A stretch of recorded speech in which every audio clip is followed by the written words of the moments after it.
Welcome back to Unlocked. We've got Jimmie Allen. Welcome. Well, good. Thanks to be here. Okay, so do you remember when you and I went to Bonefish Grill yes. in Brentwood? Dear God, how long ago was that? That was before I got a record deal. That might have been like 2012, 2011. No, it wasn't that. No, because I didn't move. When did I move to Nashville? 2015? Savannah was like 14 in 2011. What year was it? Shut up. I'm trying to think. I think it was 2016. I was in a 16. Because I 2015. I had a. Was I working at Bonefish Grill then? Or was I about to start working there? Or did I used to work there? Because I worked at that same restaurant at some point. So I don't know if I was working there when we went, about to work there, or just quit. Yeah, I'm terrible with time frames. If it was 2016, I might have just quit because I was I got a pub deal. Okay. Yeah. Did I pay? How? Probably not. I don't think so. Did I pay? No, I don't think so. You probably paid because you were a baller. Yeah. And it's not like it was a date.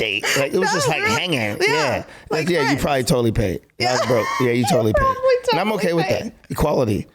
Like, you know what I mean? Oh yeah, equality when it works for y'all. Because listen, if I ain't have it, if you paid, yeah. Because it was like a friend hanging. I know. I forgot how we met. Was it at the gym? Maybe. Was it through Cortland? Oh, maybe Cortland. I'm trying to remember. I was trying to remember that the other day. Yeah, I really don't remember. I can't think. No, but it has been so fun watching you from me paying at Bonefish Grill to like you actually making it. Yeah, it's been fun. That's when you had that black car with the tinted windows. What car was that? Oh yeah, that AMG. It was a matte black, right? AMG S63. Yeah, that was a fun car. Yeah, that was after I totaled the one before that. Yeah. Jeez, you totaled it? Was it your fault, an accident, or somebody else's? Depends on who you ask. I think it was the road conditions' fault. It was the road's fault. It wasn't my fault. It's never my fault. Oh, man. Yeah, accidents are no joke. I've never been in like a car accident, but I fell off a motorcycle twice. That's why I don't ride motorcycles anymore. I hate motorcycles. I don't hate ride them. those anymore. I hate them. Don't ride one, please. Nope. Don't. Okay, so jumping into it. Music. Obviously, well, you grew up in a very like church setting. Yeah, so my mom was. Shut the fuck up over there. No, I'm kidding. So my mom, growing up, my mom was huge in the church. She had us there, every Saturday. So my mom grew up Seventh-day Adventist. Okay. And when my dad grew up AME. Whenever he went, I think he went to church one day a year. If that, he told me one time, he said, I ain't been to church so long, I forgot what day of the week it falls on. So all my dad wanted to do was fish, hunt, drive his truck, and all he listened to was country music. Like, that was it. That's awesome. And my mother, all she listened to was like Christian music. So she'd go from Brooklyn Tabernacle Choir to Bill Gaither Vocal Band to the Oak Ridge Boys to Fred Hammond. So it was like kind of like all over the place. And this town we grew up in, Milton, Delaware, was small. Like, I didn't realize Milton, Delaware was a small town till I got older and started traveling. I thought every town smelled like Calmanor. I really did. Like, because King Cole Farm was right at the end of Cave Neck Road. So once you made that right on Cave Neck Road, you smelled like, we're about home. Yeah, I thought the world was like that until I, started traveling and realized it wasn't. And so that was the kind of setting that you grew up in, real like church type setting. And then what did you want to be when you were little? Like when you were growing up, what in your mind you were like, all right, this is what I want to be? Well, when I had two things I've always wanted to do. I wanted to be an entertainer, which included musician, actor, TV host, radio show, everything in the entertainment business I wanted to do. But yet I wanted to play basketball because there was a point in time. I mean, you really don't have the height for it, though. Here's the thing. There's a point in time where I was told I was going to be like 6'6", like 6'5", 6'6". Oh, you are lying to me right now. I'm dead serious because like my grandma's grandson, I'm the shortest one. My one cousin Mike is 6'5", the other cousin's 6'6". I got a cousin that's 6'9". You got the short end of the Yes, stick. I literally did. Yeah. So I'm thinking like in middle school, and I was taller than everybody else. I'm like, oh yeah, I'm about to keep growing. Stop growing. So I had to come to realization that the hoop dream was over. And I didn't really love basketball enough to want to put the extra work in it takes to be great. Yeah. But I always wanted to do that for music. So I got into like musical theater, band, but I still did ROTC at the same time because my dad was like, yo, this will really help you with like discipline and stuff like that.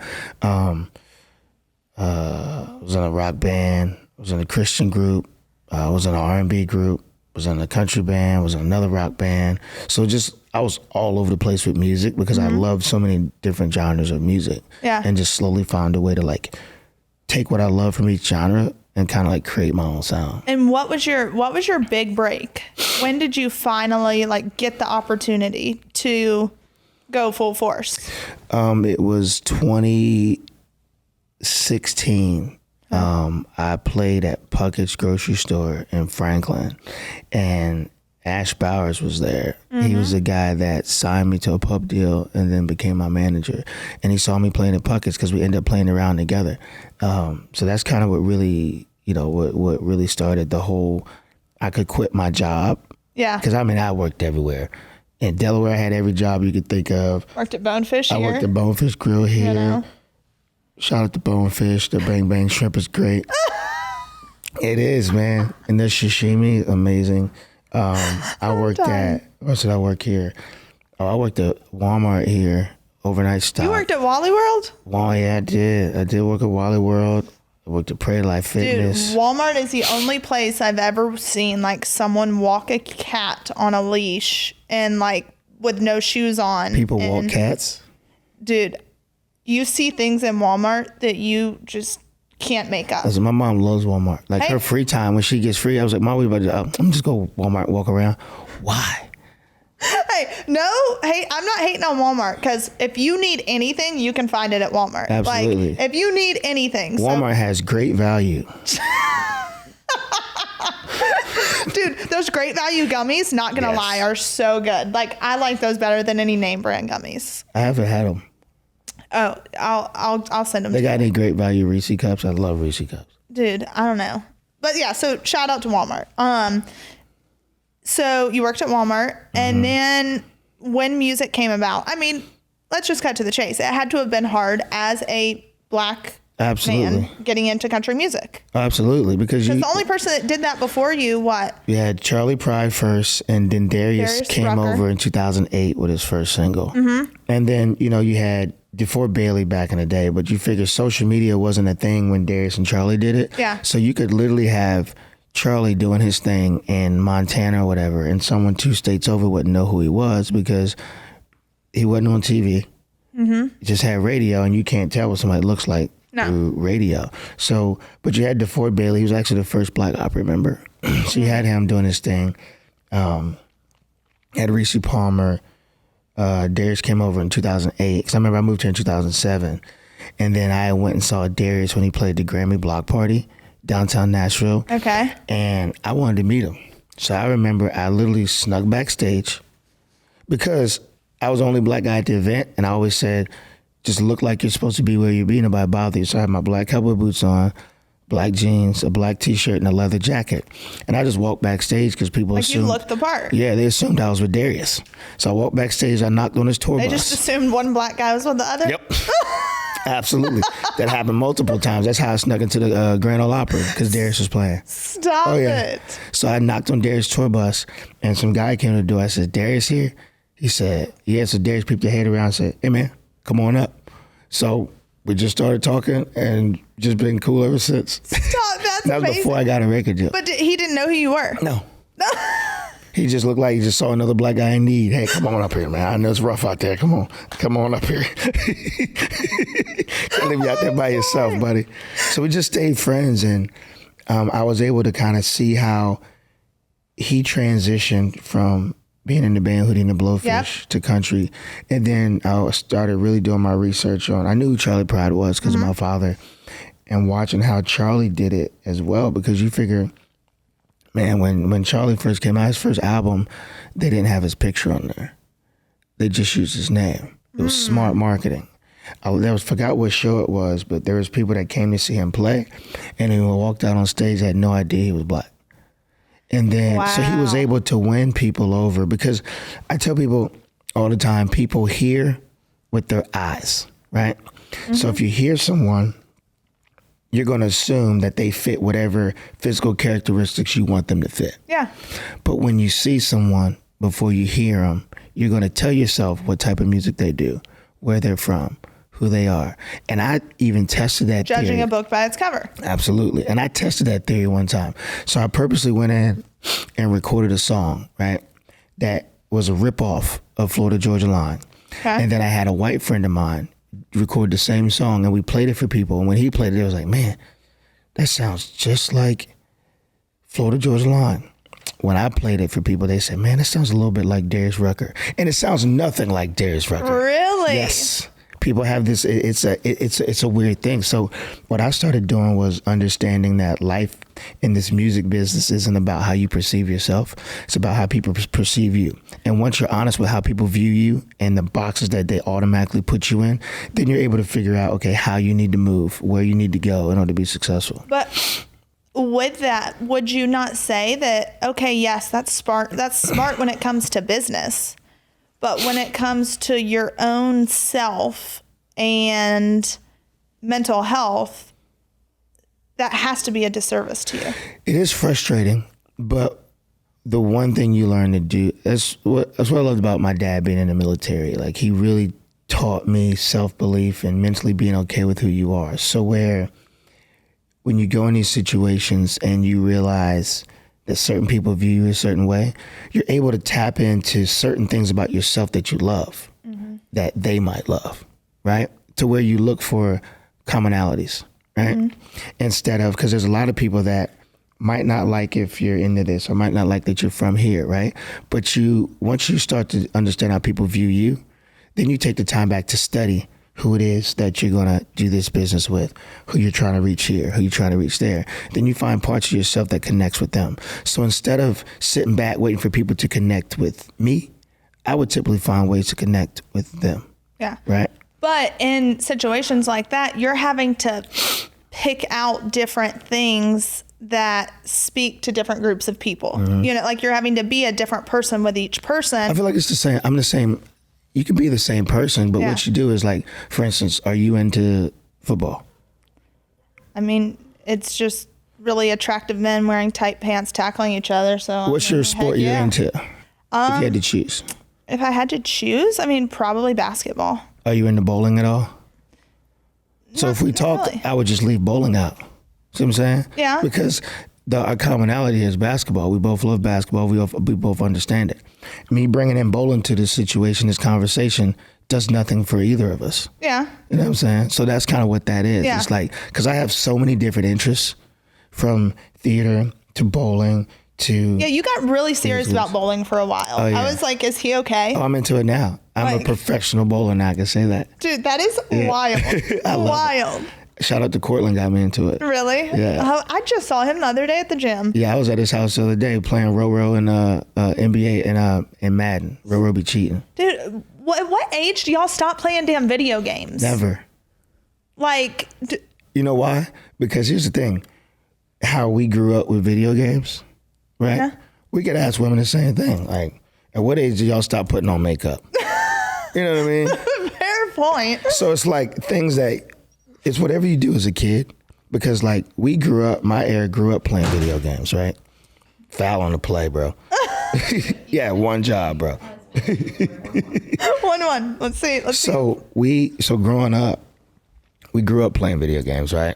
So it's like a hobby we love. Yeah. How people have hobbies that they love, video games is for a lot of men. So what you do is now, I feel like it becomes a problem when you're playing video games more than you're doing your responsibility as a man. Yeah. But like anyone, like say a female has a hobby that she does more than her responsibilities of being a woman or being an adult. So it's the same thing. Yeah. We love video games. And so now back to your career and being, like you said, kind of having to navigate the people you're around, how to act, I know, to put it into perspective of, like, you know, in my own situation, for instance, I remember being so frustrated at how, like, our show, it was on 3 different networks. It was the only show to ever be on USA, E, and Bravo. And it got to be a bidding war. And finally, NBC stepped in and was like, it's going on all 3. Yeah. So it'll air on USA, rerun on E and Bravo. And so I remember like being on 3 major channels and being on social media, and like I'm comparing myself to like Kylie Jenner and Kardashians and all these things. And I'm like, well, shit, like if I just showed my body more, like I would get a heck of a lot more followers. But then I knew, I'm like, all right, that's not me. It's not like, you, exactly. That's not me. It's not, I'm not going to conform to kind of what the world is wanting right now. And that's what I mean about finding things that you already love about yourself that is you, and giving it to those people. Because that whole mindset I had isn't about changing who I am at all. It's not about becoming someone else. It's about understanding that this is who I am, right? If I look at everything I am and I look at the different outlets that I need to go to, what about me that's already real can I share with each group that might connect with different people? And I understand that. I can't imagine being in your situation with the TV stuff you had to deal with like right off the bat. Oh yeah. Because I feel like as a musician, I had an advantage to where I get to put music out first. You get to kind of play a part. Yeah. You get to like be just a musician. Like it's just about your music. It's kind of like people say, like, which I mean, I don't necessarily agree with, but they're like, oh, keep your politics to yourself. Like you're a musician. You don't like, no, it doesn't work that way. People only say that when they don't agree with what you say. Exactly. But So fake, I think, being on TV was really tough, but I also, this past 2 years of my life almost, like full on canceled, like didn't matter, like, oh, your parents are convicted felons, you've done this, that, whatever. And I'm like, okay guys, you know what, at this point. But you know why you're not canceled? I don't believe that. Because your supporters are still supporting you. Yes, there are, but you also, when it comes to like the money makers and the deals and all of that, for a year, all of that was canceled. Like took tons of money from what I was used to. And unfortunately, you have felt, we're not going to. Same thing. Yeah, you felt the same thing. Yep. The past, year or 2 years of your life. Yeah, like year and a half's been crazy. You were on a high, because when was like what was your first big song? Best Shot. Yeah. It came out went number 1 into 2018. Okay. And too, I think you were coming up on a time to where I think Nashville country music was trying to reach that equality side of things. Yeah. That, I feel like, did you feel really accepted at the beginning or no? Did you feel like you still had to? No, never did. I still don't. Because what happens is I'm really good at internalizing things, right? To where, again, it comes back to my father. My dad was like, no matter where you are, what you have to deal with, if there's something you want to do with your life, you just got to suck it up and deal with it. So I understood that there's a lot of people in this business that might not want me here because of my skin color. I've heard it. I've read it in emails, and some people had the balls to say it to my face, right? So, but just because there might be adversity doesn't mean the goal you're chasing isn't worth it. So at some point, it literally clicked in my brain to where I can shut off all the negativity, right? And focus on the positive. That's why I started performing with sunglasses on, because it was symbolism for shutting out the noise, right? So I got that idea from my grandmother, and then the wide brim tan hat I wear. Yep. My dad used to wear the same thing. And then the bandana I wear is because my grandma Bettie, every time she went fishing and every day she wore it. So it was like the more I started tapping into them, the more I shut out all the negativity that people were saying. Because I heard it all the time. I remember one time people didn't think I was in the room next to where they were talking about me, right? And you hear, the N-word needs to just learn how to follow instructions. He needs to learn how to do this. Because what happens is people are afraid of what they can't control. They're afraid of what they don't know, right? Yep. And a lot of people are used to yes men, not artists. To where I'm the type of person, if you say, hey, you should do this, why? How does this help me reach my goal? What's the pros? What's the cons? I'm not just going to say yes to everything just because someone thinks it's a good idea. Because I'm like, if every person from industry, label, whatever thought was a good idea, you wouldn't have 30 artists on a roster and only 3 successful. Exactly. So it comes down to the label working with the artist, but the artist knowing who the artist is first. So that way when things are brought to them, they can channel and cipher out and filter through what works for them, what doesn't. Okay, what's the importance? I might not want to do this, but if it's really good for my career and I don't have to sacrifice my integrity, I'll do it. Mm-hmm. So that's kind of how I got through all that. And so when you had like your first hit, you were kind of on this high, what tours were you on? What did that high look like? Because we need to describe that high to understand the low. So my first tour, Toby Keith took me out. Love Toby, man. Rest in peace, Toby. And then when I was Scotty McCreery, I met Scotty. We actually met on American Idol in 2010. Okay. Yeah. See, I thought you were on. Yeah. Okay. The Scotty tour. And then my next single was Make Me Want To. And then we was doing a bunch of festivals that year, toured at Rascal Flatts that year. Yeah.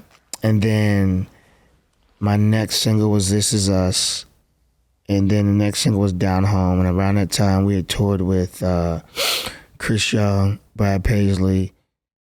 Apartments.com has more rental listings than anywhere else, so finding the perfect place is easier than ever, and so is finally moving in together. Just the two of you, it's a big step, I know. Lots of new responsibilities, lots of adjustments. Most likely, they'll wake you up at odd hours to go to the bathroom, and you'll most definitely find yourself in trouble coming home late for dinner. They might even unroll all your toilet paper next time. It's just what happens when you two find a new place together. But you're not doing it because you feel like it. No, you're doing it because you love them, because they're family. And that's why Apartments.com has the most pet-friendly rental listings on the internet so that you and your furry family can find the perfect new place together. Apartments.com, the place to find a pet-friendly place.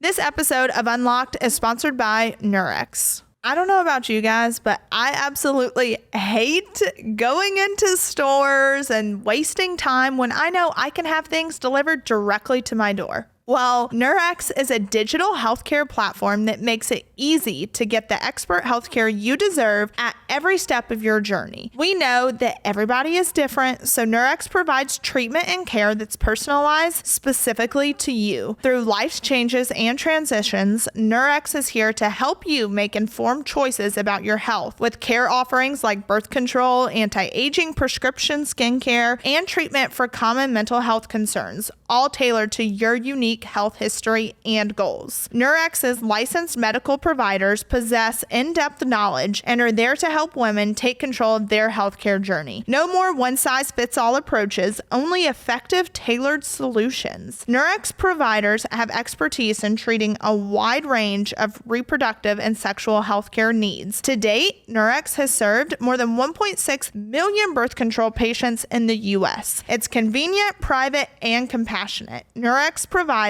reliable reproductive and sexual health care, no judgment or stigma attached. Nurex accepts many major insurances to pay for your birth control prescription, which can help cut down on out-of-pocket cost. It's accessible and private. Get your birth control delivered straight to your door in discreet packaging. No trips to the pharmacy is necessary. Nurex helps women be their own best advocates. You can count on Nurex to listen and understand you. With access to 24/7 care and support, you'll have the freedom to ask questions and get answers when you need it most. Thanks to Nurex for sponsoring this podcast. Taking control of your reproductive health starts here. Go to nurex.com/unlocked to get started. That's NURX.com/unlocked. Results may vary, not offered in every state. Medications prescribed only if clinically appropriate. Consultation is required.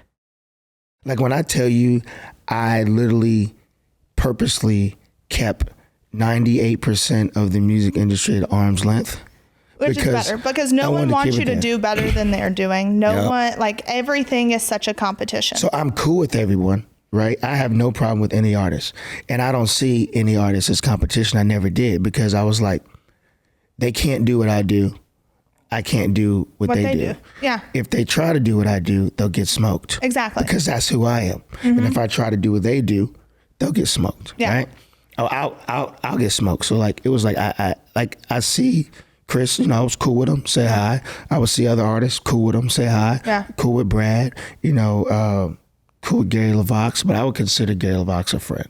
Yeah. So you have certain artists that once you meet them, you can feel someone's energy, right? You either connect or you don't. Yep, and you can tell when someone's putting the effort in for Jimmie Allen, the artist, or James Allen, the person. And that's what I felt with Gary. Like, Gary's been there for me from the time we toured together till now. Yeah. So then you have, trying to think, who else I toured? So I was on the Brad Plays a tour and doing Dance with the Stars. Yep. And I was on a book tour at the time. So me and my partner Emma would be in LA on Sundays and Mondays for the show. Then we'd fly to a city, rehearse, whatever, play a show. Then some mornings I'd have to get up and go do a book interview or a book meet and greet, and then a radio interview. So I did that for 8 weeks. It was like a lot. And then I was like on every TV thing you can think of, right? Well, I mean, it's a lot to go from not being known at all to then your face being plastered everywhere. Oh, absolutely. Like, there's no way that anyone's going to convince me that that doesn't take a toll on you as a person. Yeah. And I would say it definitely took a toll on me as far as physically. Like, I never changed as far as a person. Felt like I was too good for people because the same friends I grew up with are the same friends I hang out with now. Every year I have a buddy of mine whose birthday is close to mine. We go on a fishing trip. We've been doing that since we were 15 years old. And I've canceled shows and TV appearances to still make that fishing trip.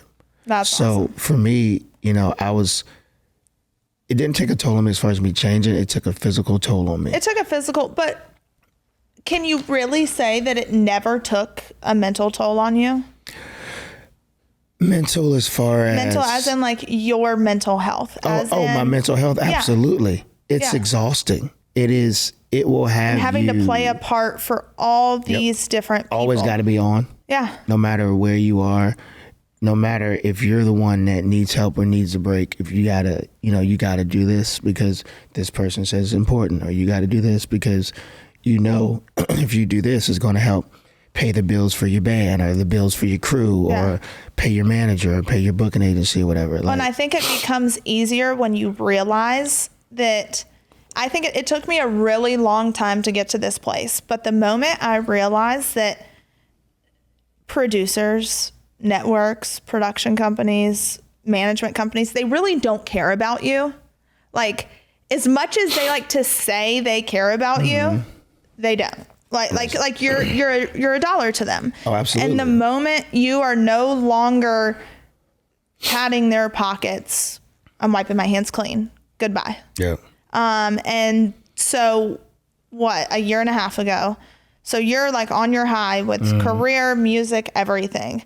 And then your wife, Lexi, which I know from like all, Nashville's just like, somehow when you get involved in like this Nashville circle, meets. everyone Absolutely. and everyone meets. I say like Nashville is the most like incestual town. Like everyone sleeps with everyone, and like it's just the weirdest town. It's so weird, but everyone knows everyone. Yeah, I tell people all the time. I said Nashville is an interesting place where, on the surface, it's love you, praying for you, care about you so much, but Nashville is more ruthless than LA. Nashville is one of the most... Because at least in LA, you know what you're dealing with. That's what I respect, because like I'm from the Northeast. If I don't like somebody, I will tell you. And if I don't like you, I'm not going to lunch with you. Yeah. We're not going to have coffee. Oh, we're not talking. Here, they will wine and dine you as they're like screwing your boyfriend. Oh, absolutely. Like, that's just the town that it is. That's what I, definitely learned about being here. And I didn't expect it at first because, I'm thinking if someone wants to tie in Christianity and God with who they are as a person, there's no way this person could just do you dirty the way they do you in the business sometimes, right? And I had to learn that the hard way, Because where did the downfall start? Like, because there's been a lot, as you know, the past few months, like past year, there's been a lot in the press about you, a lot of stories written, a lot of things that I know firsthand. And for people listening, like a tabloid will take 5% of a absolutely. story that's the truth. They'll take 5% and then spin this whole narrative, and that's a complete and total lie. Yeah. So you and Lexi, how long were y'all together? We got together 2019. Okay. We got married in 2020 and had the big wedding in 2021. Okay. Then we filed for divorce publicly in April 2023. Okay. And what, in your heart and mind, what led to that? Oh, it was me. Okay. Absolutely. I mean, we keeping a buck. It was me. Because I tell people all the time, man, a lot of people, I know me, I can speak for myself. I struggled with, and I still struggle sometimes with, not as much, but being who I am 100% and being what other people want you to be, right? Mm-hmm.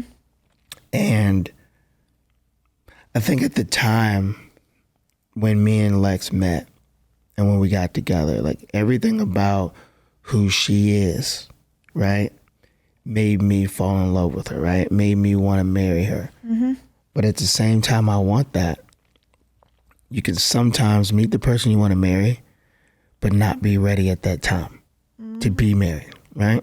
And I found myself in a place where I wanted to be married. I wanted her, but I didn't want to like not be with her or not commit to her because I didn't want a chance of losing her if it took me 3 or 4 years to get ready, right? So got into a relationship when I knew I was at a place in my life where I still wanted my career to be first, right? I still chose to, if I felt like hooking up with other women, I could, right?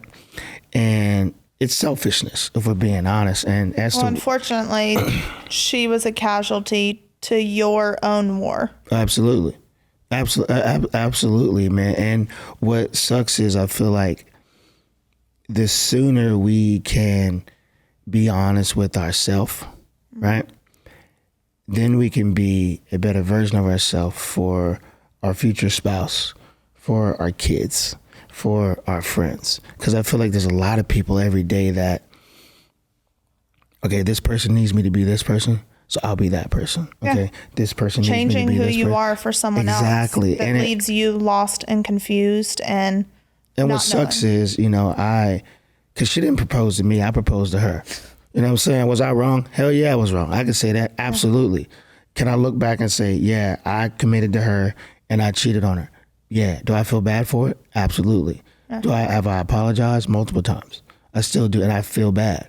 But also the one thing I learned through therapy and help is you can't sit there and just wallow in your past mistakes because you find yourself just there and not growing. Mm-hmm. You can accept accountability for your actions, apologize, but then you spend every day trying to be better. So if you're in a relationship and you want to work it out, then, try. If you're struggling with fidelity, right? If you're struggling with putting that person first, be honest with them, right? And then let that person you're with be able to make a decision if they want to be with you or not this false facade that you put up. Yeah. Right. And too, just because I think something too that's important is a lot of women are, because for the most part, I mean, you hear like it's a lot of times it's men cheating, but a lot of women look at it and they're so angry and bitter towards it. And granted, like I've been in that boat before. Yeah. Like, yeah, of course you're angry and bitter, but as women, we have to get to a place, like not condoning the behavior, not saying that the behavior is okay, but getting to a place of if someone is taking accountability, saying, I'm sorry, doing all the right things, like you shouldn't have to suffer for the rest of your life for mistakes that you've made. And I think that's a really tough place, And I keep looking at Aaron because we kind of, you know what I'm saying? Like you just because you've made a mistake, like you are not your mistake. Yeah, and my therapist said one time, imagine if the same people that held other people for their mistakes got held for all theirs as well. Yep. You know what I mean? Yeah. Because it's really easy to, get caught up in, well, this person did this to me and I'm hurt. Okay, well, how long are you going to be hurt for? Right? And at one point, if you're going to be hurt, that person shouldn't be in your life anymore if you can't get past it, whether it's a friend that hurts you, a parent, a spouse, a sibling, whatever. I was like, literally, podcast before this, Kimberly, she said, you can't heal around the same people who broke you. Yeah. Like you just, sometimes it's just, even if it's a family unit, even if it's something, if you can only do so much healing if the people that are around you aren't healing as well. Like if they've chosen not to heal, you can't heal around them. Absolutely. And so, and I think a big part of what like you said, you take full accountability, full responsibility. Doesn't mean, oh, it was right, but you can't nail people to the cross forever for mistakes that were made. And so at one point it came out that you guys were reconciling, right?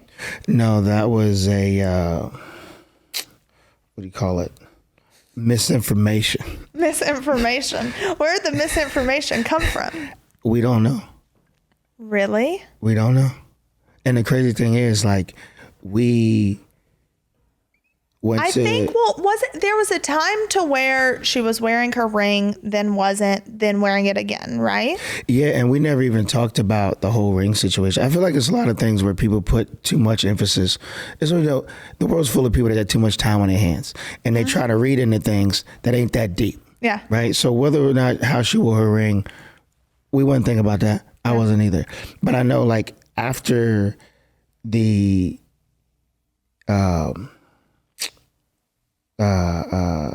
divorce was filed, and then after my allegations lawsuit came out, right?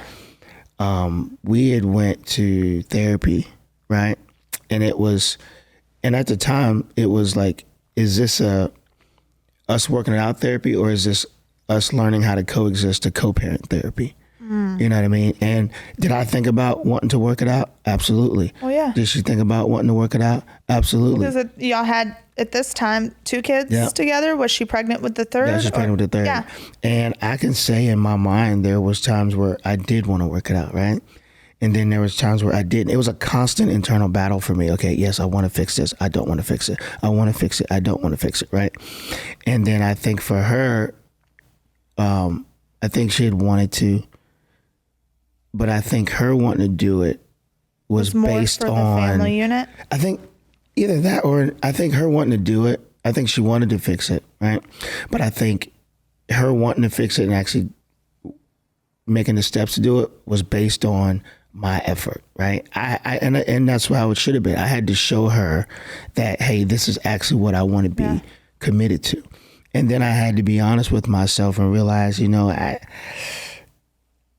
a committed relationship for me at that point in time is not what I wanted. And right? there had to be, she at some point, I guarantee you, had to step back and look and say, like, I have to have enough respect for myself to want to be in a relationship with someone who wants to be in a relationship with me, or who, and I don't want to speak for her because she's not here, but so that you guys went to therapy and it just came to be just like, we need to figure out how to coexist and co-parent. And it was like, and I think even some parts of therapy, it was still of, hey, let's try to work this out, right? Yeah.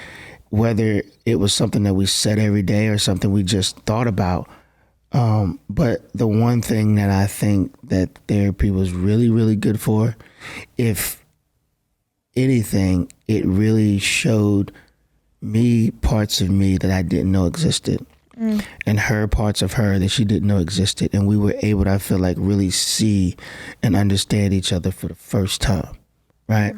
And I feel like that was the biggest gain for that. Well, but also at the same time, would you not say there was a little bit of hurt associated with that, of finally getting to a place of being able to see each other that maybe you wished, like if you would have seen that at the beginning, absolutely, it wouldn't have ended where it did. And I feel like too, that takes people being again, the whole being honest with yourself about who you are. And there's no way to know who you are until you actually dig into who you are as a person, from your childhood to your adult life, to see, okay, what happened here that made you view this way, right? Yeah. What happened here that hurts you to the point where you just shut that part of you off to where you're numb and don't feel anything? Well, you have to face your trauma head on. Absolutely. Because your trauma has a way of changing the trajectory of your life if you don't confront it. If you don't confront like the generational curses, if you don't confront all of these things, you just run the rat race. Yeah. Like over and over and over again. And again, it's not an excuse.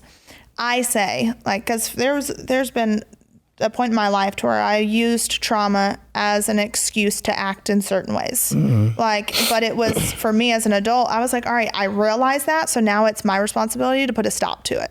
And that's where it took therapy and tough work and truly getting into, the weeds of it all. Yeah. And so now and then it's one point during all of this, you found out you were having twins. Yeah. And like, not just, hey, I'm having a baby, but I'm having twins. And twins was like really running my family to begin with.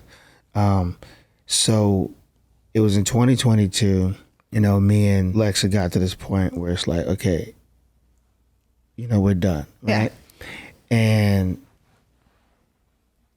I had hooked up with someone, that I was friends with for a while, whatever. And yeah, because there was rumors swirling. Was it someone you were friends with, or was it a fan? Someone I was friends with. Okay. Yeah, and I saw that the whole family. Daily I was Mail like, nonsense, Jimmie, bro. really I was a like, come fan? On, bro. Come Listen, on. Man. Let me tell you something. Listen, that was one of the most frustrating things because it just it pissed me off. Because we even told the person when they reached out about it, hey, this is what it is. Yeah. Her and Jimmie been friends since before Jimmie became Jimmie Allen. Yeah. This is this. And they still run with this whole Superfan article. And all the pictures in the world that we have taken together, they use the one with the radio backdrop in the back. I said, that's exactly why I tell people all the time, I don't trust none of these media outlets, bro. No. I don't trust them at all. Why do you think I say it's smarter for you to share your story than to allow someone else to share? Yeah, because they run this whole story talking about Jimmie's baby was super fan and da-da-da. Wait, what? And that pissed me off even more because I was like, we just told them. Yeah. My team just had a conversation with these people, gave them all the information they needed, but that don't sell. People would rather watch you fall off a mountain than climb to the top. People love to build you up just to watch you fall. Absolutely. So yeah, even though me and my wife weren't divorced on paper, we said we were done, right? And the crazy thing is, the older you get after you talk and after you have, I guess, conversations, right? I can honestly say that we were still married on paper. Yeah. We were still legally married. So I shouldn't have done it, right? But at the same time... I mean, I don't necessarily... That is such an old school view of things. But that's where I feel like, to me, it's still a confusing thing, to where I felt like... Because I'm the type of person, when we were in that situation, right, and we said we were done, when we say we're done, we're done. I'm a take you at your word type person. I say, if you have filed for divorce... But we didn't file at that time. She got pregnant before we filed. See what I'm saying? I was trying to help you. I feel that, but we keeping it a buck. We keeping it a buck. All right, I was trying to help you. Yeah, so we said we were done. Okay. Right? We said we were not together anymore. So then I hooked up with a friend of mine. And did you not know how babies were made? Man, listen. I mean, I would have thought after 3. I know how they're made, for sure. But the crazy thing is, you don't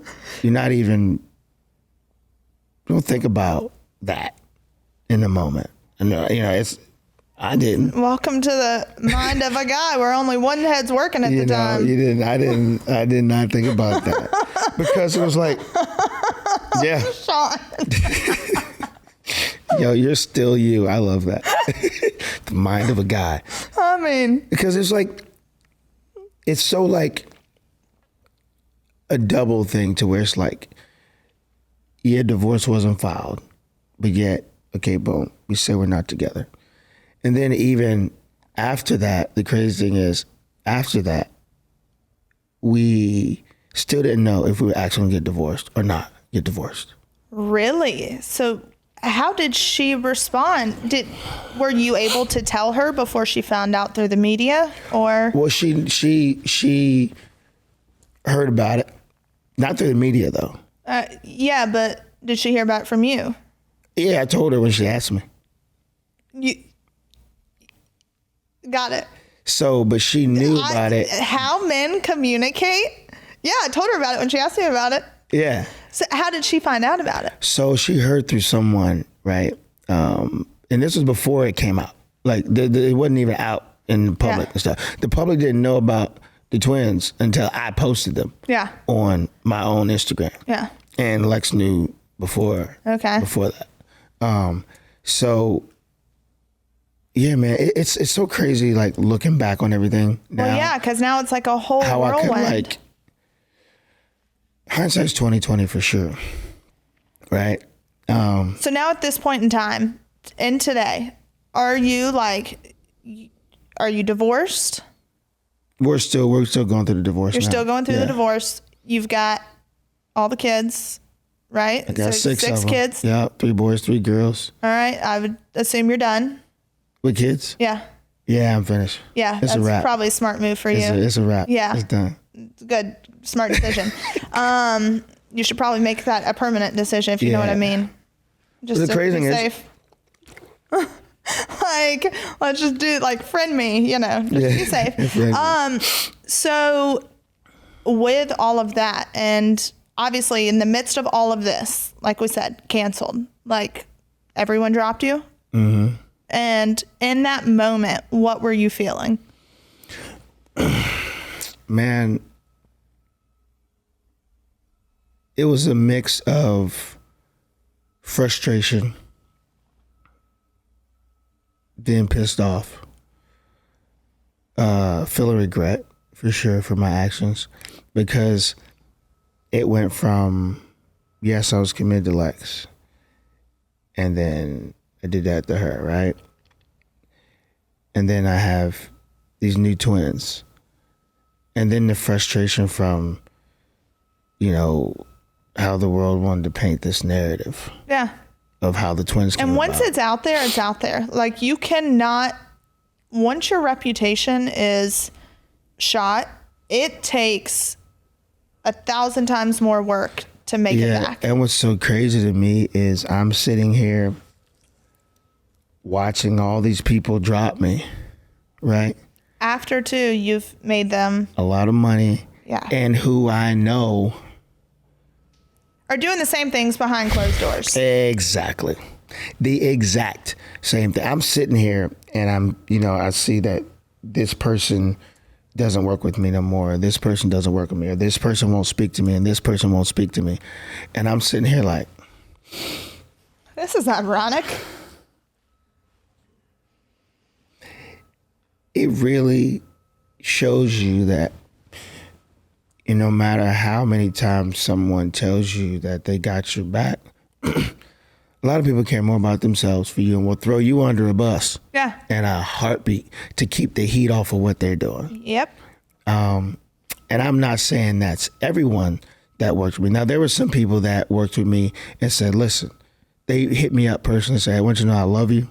I care about you. But I had no other choice. But this company that I have has these brand sponsorships who they're not saying we have to, because not everybody dropped me. Some people just say, hey, we're going to take a break. There's a huge difference between coming to me as a man and talking to me about the situation and saying, okay, boom, for a minute until you because you're going to figured out. understand it. Absolutely. But then you have some people that'll just drop you and not talk to you. Yeah. And you're just like, trust me, I know. why? I know it all too well. Yeah. I was supposed to film the next day and I got no explanation from anyone. Yeah, that's how but the one thing I can say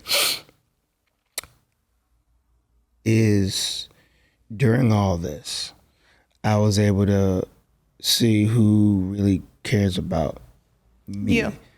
You know what I Who mean? reached out? Like, you remember who reached out when no one else was. Oh, absolutely. Yeah. You remember who reached out when everyone else does. You remember people you thought that wouldn't ghost you. I mean, people that I have been there for, Yeah. privately and publicly, when they were going through certain things, right?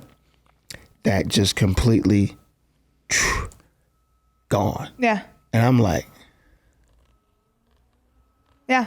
I mean, people that I've invested my own personal money into their career, Yeah. you know, multiple artists, gone. But that's I'm like, that's wow. also that's a blessing because it makes absolutely. space for people They ain't to gonna get no really more. show up.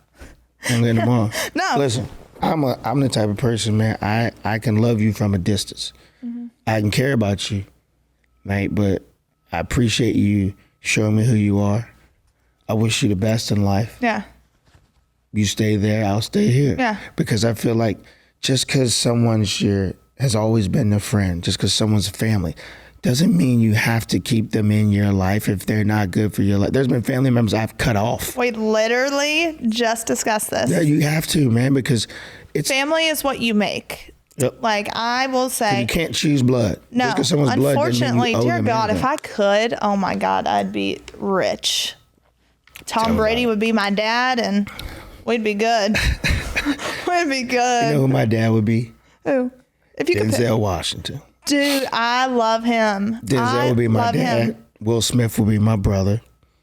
That's a pretty sick Solid, family. right? Yeah. You know, I would say, who else if I could pick? Oh, Shaq would be my uncle. Then you'd hopefully get the height. Kevin Hart would be my little brother. Yeah. Oh my God, I love Kevin. Do you know Chloe for I feel like I Career should Day? throw some white people in there too. Yeah. So, let's see. Julia Roberts would be my aunt.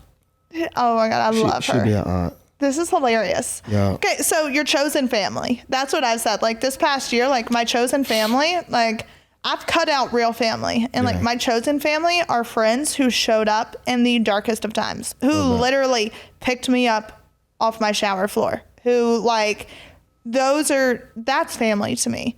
And Absolutely. that's like the importance of it. People realizing like, all right, you get to pick your family. You don't have to be, you don't have to be blood with people to call them family. Yeah. And I think so now, I guess right now you're on your comeback.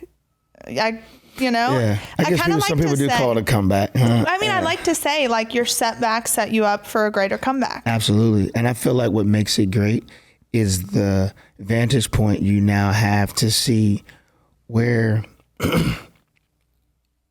everyone stands that's outside of you, Yep. where you stand mentally, where you want to go, seeing And you that. no longer have to abide by the rules that people put in place for you. Yep. Like I know for me, I am now able to stand up for what I believe in. I'm able to not be silenced. I'm able to truly live in my true self without other people hindering that. Mm-hmm. And so do you feel like that's kind of where you're at? I do. I feel like that creatively. Like I've spent the last year writing some of the best songs I think I've done in my entire life.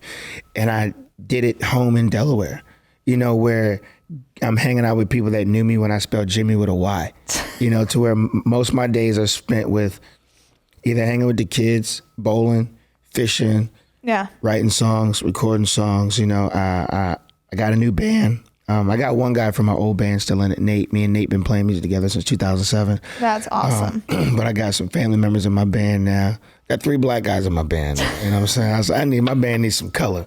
Like I'm dying. my band was too pale before, and I need some color in my band. Well, I love that. So what's next? Next for me is just trying to continue to, first of all, be a good father, a good co-parent, because like me and Lex are in a really good place right now. I love that. Where I realized communication is a big thing. Mm-hmm. Where we really had a conversation about everything after everything was over. And I really got a chance to talk about my side. She really got a chance to talk about her side. And I felt like we really understood each other and respect each other now. Yeah. And next is creating music that I love, playing shows when I want to, Yeah. where I want to.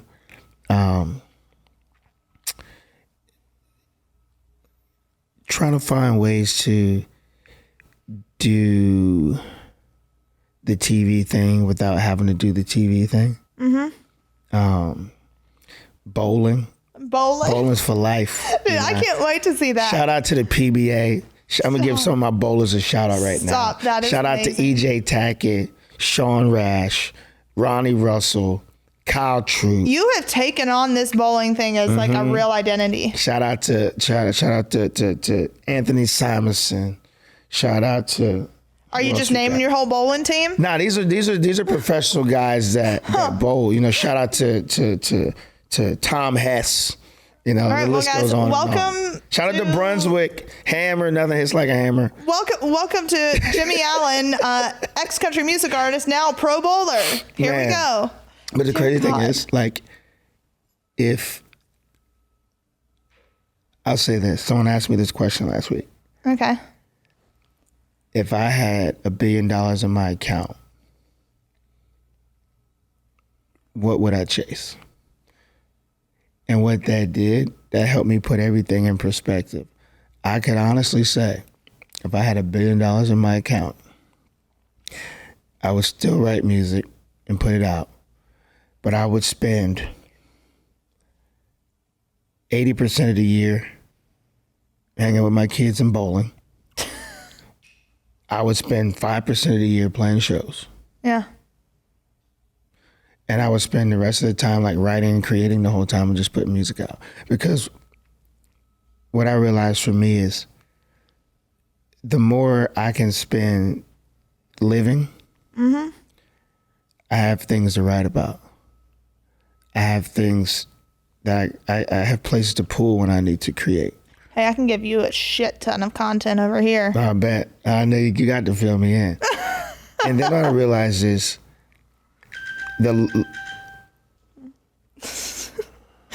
Yo, we're on a roll today. I'm just glad it wasn't a black person that did that. Honestly. I love you. I realized that my love for music is love for music. It's not love for fame.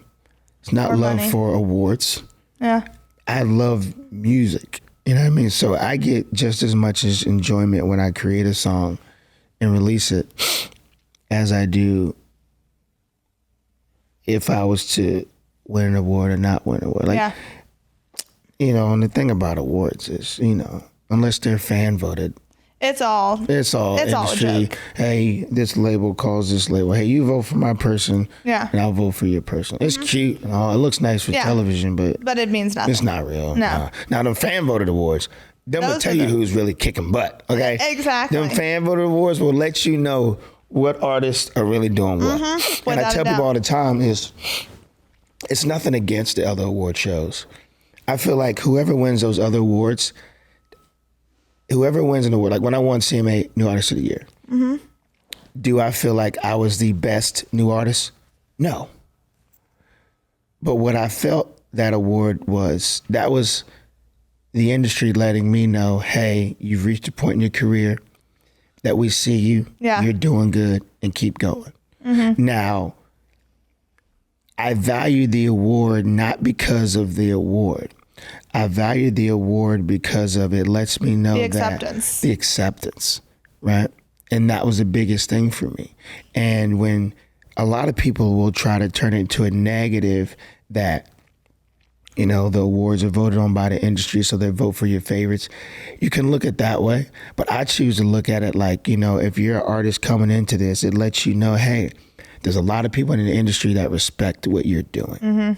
And that's the biggest part for me. Yeah. And that's how I had to start looking at whether it was a Grammy, ACM, a CMA, right? That was the biggest thing for me, was Not saying I'm a CMA winner or an ACM winner. Just knowing you're Just accepted. knowing that I'm accepted and what I create is respected. And that's what I started taking from it. That's awesome. So, all right, when's new music coming out? So I got a new song out right now called Grits, called Girls Raising the Sticks.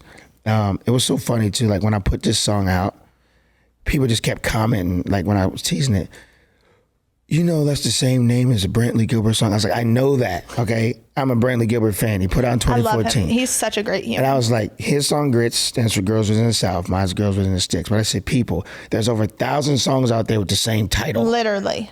The two different, me and Brantley's song are two different songs. Yeah. It just has the same title. Exactly. But shout out to Brantley Gilbert. So Grits is Girls Raised in the Sticks because I can't say Girls Raised in the South like he did because I'm not from the South. Yeah. Grits is a global thing. It's a global thing. There's sticks all over. You know what I mean? Sticks are global. Well, So I that's just have our to say, video. So I'm proud of you. thank you. I'm proud of you too. Keep doing the hard work. I'm proud of you too. Keep Thank doing you. the hard work, and we'll have to catch up over some bang bang shrimp. And we need to go bowling. We got to get you in the Dude, bowling. I bowl with bumpers. Just change that. You control where the ball goes. I just throw shit. Like it goes up in the air and lands. Yo, you just look like your grandma when you did that. What? You look like your grandma when you Oh did shit. that. Oh God, Lord help me. Well, dude, like what? Just because I've gained weight, my No, face is it was the puffier? facial expression you did. See that right there? That's gaslighting. That's gaslighting. You see? No, I'm gonna give you a great example. Aren't people saying your face looks puffy, your face, and I'm like, fuck No, you. I just said you look like your grandma because that facial expression. But when you I'm gonna point out how. Okay, we're gonna get into this for a second. I'm gonna point out how women gaslight more than men. All right, you ready? No, I just said. No, wait, hold on. I just said. I know. I just said you look like your grandma when you did that. Then you said, "What you saying? I gained weight or something?" That's not what I said. I just said you look like your grandma. Like someone gave this great example. This lady was like, I was watching on TikTok, and I really watch TikTok. Okay, I watch TikTok, but I don't watch TikTok, but whatever. Yeah. This lady said, what she say? Oh, she said one of her friends I'm listening. asked her husband, hey, do you want to go out to eat tonight? And he said, no, I don't feel like going out tonight. Then she said, her friend responds and said, oh, so you don't love me? You don't want to be seen with me in public? Are you ashamed of me? He was like, no, I just said I don't want to go out. Case in point. Okay. I just said you look like your You have grandma. a point. You do have a point, okay? You are right. I'm not here to be right. No, men are always here to be right. I'm here to learn and hang with my friend. Well, thank you for coming on the podcast. Thank I you. appreciate it.